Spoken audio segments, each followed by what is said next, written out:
So I think that fleet managers, when developing a strategy for your cyber, um, first of all, we always hear about the threat landscape.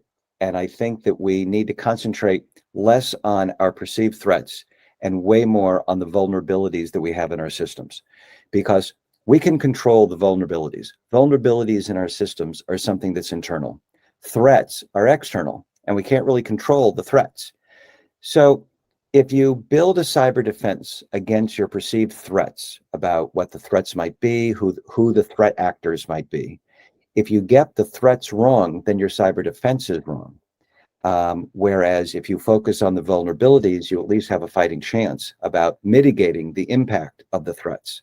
I think we also have to look at the totality of the vulnerability landscape and also focus on what's most likely and what's going to have the most impact and what's happening every day.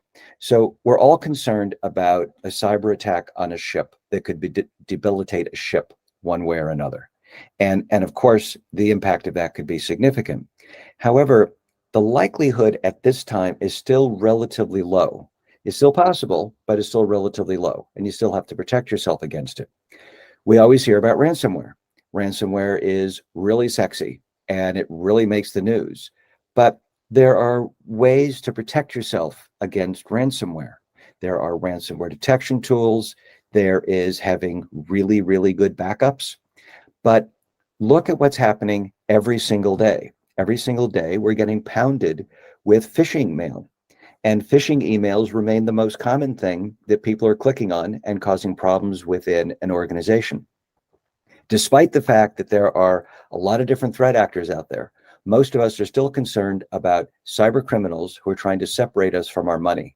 And that's why they're the most common threat actor that we're seeing and the most likely way that people are trying to get in.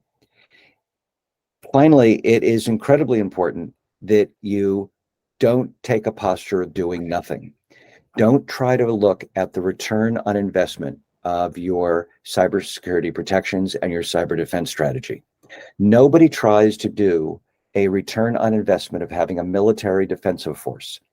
You have to look instead at the return on negligence of what happens to your company if you do nothing.